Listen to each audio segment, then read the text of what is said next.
This is Judge Joe Brown, and we're listening to We All Be News. News-free Dixie for the 21st century. Welcome, boys and girls, scholars and laymen, to another wonderful edutainment edition of the Artivist Thinks Christmas Edition 2015. And today's topic is about the late, great Johnny Ace, who took his life on Christmas night, 1954, during a concert gig at the City Auditorium in Houston, Texas. I know a lot of y'all probably never heard of the late, great Johnny Ace, but you heard echoes of his greatness through folks that came behind him. Johnny Ace, born John Marshall Alexander Jr., June the 9th, 1929, is a true music giant, a true unsung. He's arguably the first rock and roll star and his first casualty. Let me explain like this. Johnny Ace was a brother from South Memphis who was the son of a preacher man who came from a large family. In order to book Johnny Ace as your headliner, you had to book B.B. King, Little Richard, and or Bobby Blue Bland as his opening acts. All three of the gentlemen are in the Rock and Roll Hall of Fame. But Johnny Ace, who was the most popular singer during his brief 2 years on top. I mean, you could basically say his career was from 1949 to 1954, but his big time was probably the last 2 years of his career. He's not in any type of rock, a roll, blues, R&B, soul Hall of Fame. How is that so? If I just told you that his opening acts had to be Little Richard, B.B. King, or Bobby Blue Bland, who are all icons. Well, you think about this. Johnny Ace died at the tender age of 25. He was just 25 years old when he died, but he was on top of the charts. The last song he recorded, Pledging My Love, was one of the great songs of all time in American pop culture history because it stayed on top when it debuted. It was after he was dead, life after death, Biggie style. You know what I'm saying? It debuted number one on the R&B charts. It stayed there for about 10 weeks, starting February 12th, 1955. And what was unique about this song was the fact that, you know, back in those times, you look at the movie called Cadillac Records.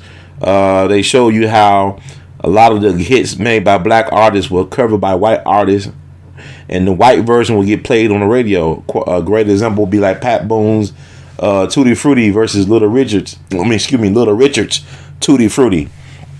And we all know that Little Richard had the better version, and that Pat Boone's was milquetoast, but Pat Boone version was accepted because white supremacy wanted to push that version, and they played it over on the radio.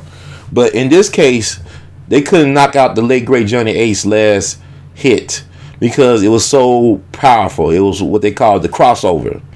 Now this happened years before Sam Cooke or Jackie Wilson or Ray Charles actually able to crack the crossover. But Johnny had to do it. He had to die for it. So his song actually became the biggest version of Pledging My Love. There have been numerous recordings of Pledging My Love by artists such as Aretha Franklin, such as even Louis Armstrong, and even Elvis Presley. One of the last recordings he did before he passed away in 1977 was Pledging My Love, which was recorded at his last studio session. So, but Johnny H. Version of Pledging My Love has stood the test of time. And that song that really Pledged My Love really hit home with people because that song has been featured in so many movies over the last 50, 60 years. You know, some very popular cult classic like movies like The First Bad Lieutenant featuring Harvey Keitel, or Martin Scorsese's Mean Streets, and John Carpenter's movie based on the Stephen King novel, I believe, Christine, about the car, y'all. And also was played in Back to the Future. So, I mean, and then, Paul Simon of Simon and Garfunkel fame, he wrote the song The Late Great Johnny Ace. And he also did his own rendition of Pledge My Love when he was on tour back in 2000. So if all this stuff is true, and why is he not in any type of Hall of Fame? It's beyond me. You got people that are in Hall of Fames that are not really deserving. I'm not gonna mention no names, Joe, name them, but I'm just saying, why not Johnny Ace? Now's the time to get it right. So why is he not in the Rock and Roll Hall of Fame? Johnny Ace was part of the Bill Streeters. This is like the R&B soul blues supergroup of the 50s. It's kind of like the equivalent to the Wu-Tang Clan. I told Bobby Blue Bland this a year before he died, and he looked at me like I was crazy, and I said, wait, I mean, the Wu-Tang Clan is the hip-hop rap version of the Bill Streeters. This is like a super group, because you had B.B. King, you had Johnny Ace, you had Bobby Blue Bland, Junior Parker, Roscoe Gordon. These are some giants. Earl Forrest, Adolph Duncan, I believe, but these were the giants, right? But Johnny Ace was the first to crack it. Johnny Ace was like Nelly from the St. Lunatics. He was the first to get heard, word heard over there. So he was like Nelly, so to speak. He was the most popular R&B star of his time. And this is like how crazy who gets to decide who gets remembered or not. It's kind of like you look at Robert Johnson, the great blues singer and guitarist from the Delta. And you look at him now, they call him the king of the Delta blues singers or the king of the Delta blues musicians, whatever you want to call it. But Robert Johnson did not get popular until the white British rockers of the 60s, like Eric Clapton and Keith Richards of the Rolling Stone. It was until the British invasion started taking place in the 60s that Robert Johnson became, I guess, mainstream or household name, because when he was a young man in the 30s, nobody knew he passed away. Robert Johnson died August 18th, 1936. And nobody knew he was dead. As a matter of fact, John Heyman Jr., the great record producer who discovered Billie Holiday and Bob Dylan, he tried to find Robert Johnson, and so he could do his Spirituals and Swings concert up at Carnegie Hall back in the 30s.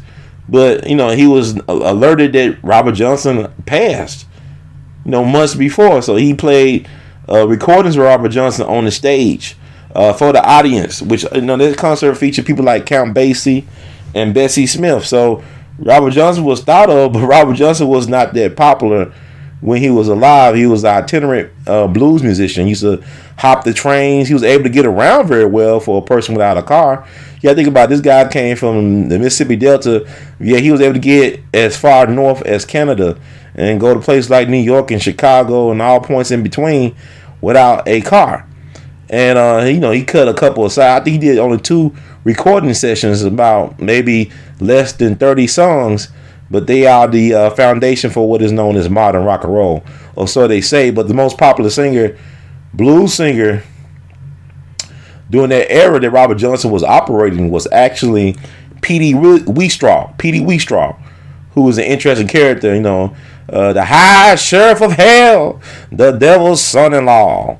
That's Petey Wheatstraw. And you listen to Petey Wheatstraw, you see where Robert Johnson gets some of his falsetto and stuff from. Because Robert Johnson's favorite singer actually was Bing Crosby. And there's a great misconception about blues singers during that era that, all they was doing was they played in their overalls and the juke joints and all that stuff. Part of it was true, but also they were professional musicians. They wore suits and had the nice gator shoes and the nice brim heads of the Stetsons, and they played top 40 radio. They took requests, so they were businessmen. They didn't only just play quote unquote blues, but they played what was playing on the radio at that time. The hits on the radio. So Robert Johnson and them had to be very versatile, and also knowing the hits on the radio as well as playing on quote unquote downhole blues. So there's a lot of misconception about stuff. And also Big Bill Broonzy was a very popular blues musician back in that day. So Robert Johnson was even the most popular blues musician of his era, and not even the most well known. But because white supremacy or white folks control the narrative, and it's not so much true, because now we got social media and technology, so a lot of more voices can be heard. They can make anybody the growl time great. Like they could take Jay-Z, for example. You look at Jay-Z, how big he is. 100 years from now, they can say some dude doing stuff on Twitter or on Facebook or on YouTube, they could take that guy and make him the greatest musician of all time. Just like it did with Eminem. Not knocking Eminem. I mean, he got talent, but is he the greatest rapper of all time? Is he the most influential rapper of all time? And it's up for debate. You know, it's like Elvis Presley. They pushed the machine behind Elvis to make him who he is. And I'm going to talk about Elvis a little bit more, but I'm just trying to set the table. Why isn't Johnny H better remembered if he's the most popular musician during this time period? If he sold almost 2 million copies of his music during his lifetime, why isn't he the most popular? If he was chosen by the DJs in the last year of his life as the most programmed artist in America. This is back in 1954. We had, Jim Crow and all this stuff, and you had segregation going strong. You had Klan violence. This is the 50s. This is the Montgomery bus boycotts. This is the Emmett Till time, and he's the number one most programmed artist on the radio. I like to say people like Johnny Ace. Johnny Ace was a black man who sounded white, and Elvis was a white man who sounded black. Johnny Ace came from a household in South Memphis. He came from a house which still stands in South Memphis in Soulsville, home of Stax, and also the birthplace of Aretha Franklin. Memphis Slim home is there. Jimi Hendrix's best friend, Larry Lee's family home is there. And that's why it's called Soulsville. And Stax Records was located and is located there now as a museum. And also the first Hollywood produced all black movie, Hallelujah, was produced in that neighborhood. And Jimmy Lunsford, one of the all-time swing greats who started music education in the Memphis schools as a volunteer back in the 20s. He's buried there. So that's Soulsville, y'all. And that's Memphis. That's just a neighborhood in Memphis. But what I'm saying is Johnny Ace came from that neighborhood. He got his, he had a home that still stands in South Memphis, son of a preacher man. And also Elvis is from North Memphis. People say Tupelo, Mississippi. Okay, fine, but he grew up in North Memphis, went to high school out there, and also he came out the projects. So as soon as Johnny Ace is put in the ground in January of 1955 in Memphis, that's when Elvis' career started taking off. And I really am sure that Elvis and Johnny Ace knew of each other because they both hanged out on Beale Street. Beale Street was one of the most famous black streets in the country. Because, in Memphis used to be known as the Harlem of the South because of Beale Street. And that's another story. They did the musical Memphis. A lot of inaccurate history presented in that award-winning Broadway play. Have not seen it yet, but I saw clips and, summaries. The history is very inaccurate, but that's another story. But we're talking about Johnny Ace now. But I'm just trying to set the table for Johnny Ace. Johnny Ace used to, live on Beale Street at Sunbeam Mitchell's Hotel. And, we talk about, Sun Records and Sam Phillips, but Sunbeam Mitchell is an unsung because a lot of the talent that recorded at Sun Records lived and stayed at Sunbeam Mitchell's Hotel. And Andrew Sunbeam Mitchell was a very colorful character. He was a gangster pimp, entrepreneur. His wife was a madam, and he used to make sure that the musicians stayed full off of his all-you-can-eat chili bowl. So you had people like Little Richard and Ike Turner and Johnny Ace and Bobby Blue Bland and B.B. King. Some of the greatest blues and R&B musicians of that time would stay in this hotel, and they would jam sessions and things of that nature. So this just gives you an idea about the richness of the history of the tradition that Johnny Ace come out of. But for him not to be remembered, almost, I guess, over 60 years now since he passed, is a travesty, is an insult.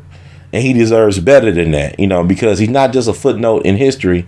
He actually helped to change and shape history. And, he died Christmas night, self-inflicted gunshot wound to the head. And people say it was Russian roulette, but people who was actually there from eyewitness testimony say otherwise. They say it wasn't Russian roulette. He was just pointing the gun at people, at 2 women, including his girlfriend, Olivia Gibbs, who was sitting on his lap. He pointed the gun at her. He thought the gun was empty.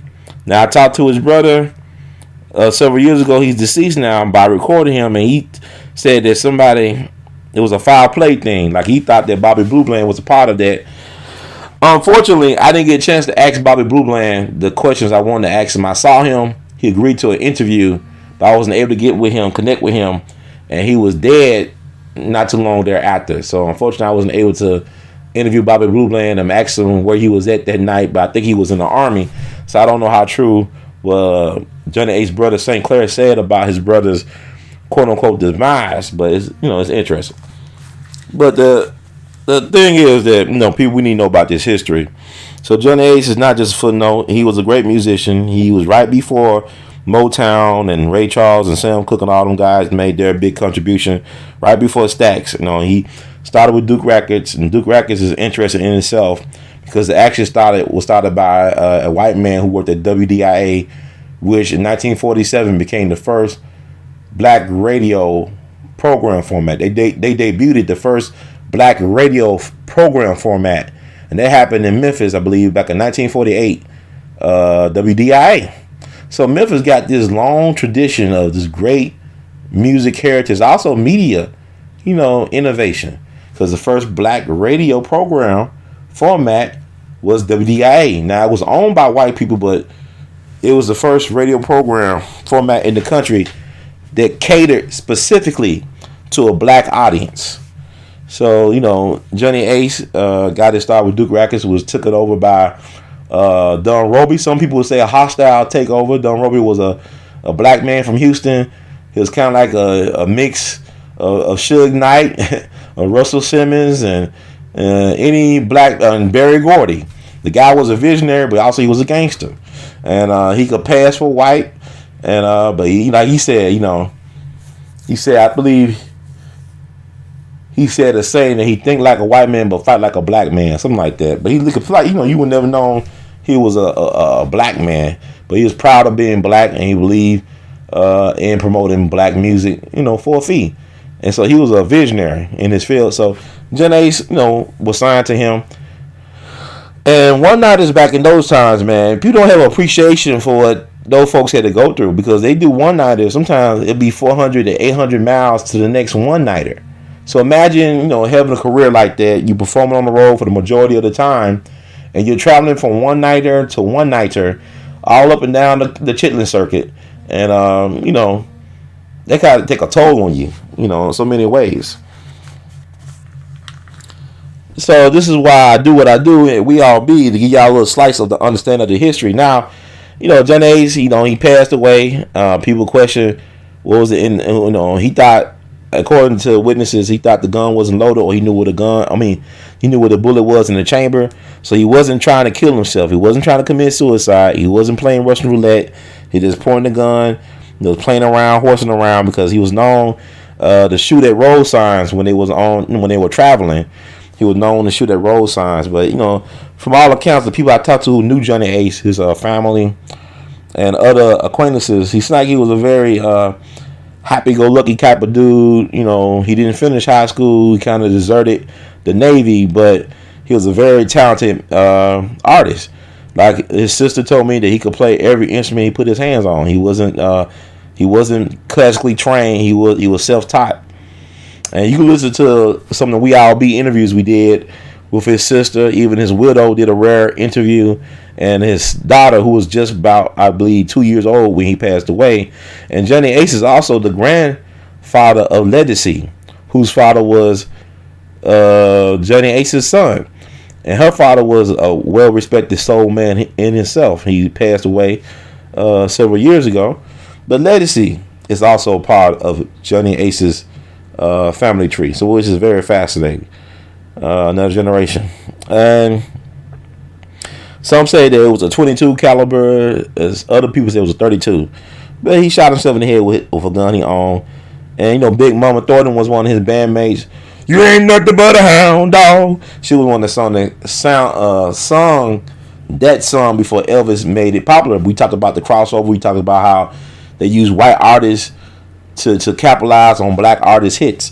So this is a very old, tried and true practice in the music industry. So she was his bandmate, Big Mama Thornton. They had, performed together, and they were performing that Christmas night, 1954, down the City Auditorium in Houston, Texas. Hank Williams is better known than Johnny Ace today. And Hank Williams, he died, I believe, 2 years before Johnny. He was just 29 years old. And the reason why I want to bring up Hank Williams is because they call him the king of country music. But what people don't realize that Hank Williams, his mentor was a black man named Rufus Payne. It was a brother down there in Alabama named Rufus Payne who taught Hank Williams Sr. how to sing and how to play his guitar. And the reason why we know this is because Hank Williams Sr. himself gave credit to Rufus Payne, and the Grand Ole Opry not too long ago with Hank Williams Jr., they donated this huge memorial to the grave site of Rufus Payne. It was located in the cemetery where he's buried down in Montgomery, Alabama, paying tribute to Rufus Payne as being Hank Williams Jr. Hank Williams Sr., his master teacher. So this is very fascinating. There's really no excuse, I say, that Johnny Ace is not better known. His funeral was attended by 5,000 people at Claiborne Temple AME Church in January 1955 in Memphis, Tennessee. His pallbearers, of course, with B.B. King and some of his other bandmates and people who played a pivotal role in his career. And so he should be better known. So check out We All Be to get better acquainted with the late, great Johnny Ace. And we love you all madly. If you like what we're doing and you want to promote it and you want to support it, feel free to subscribe and donate and share with your circles.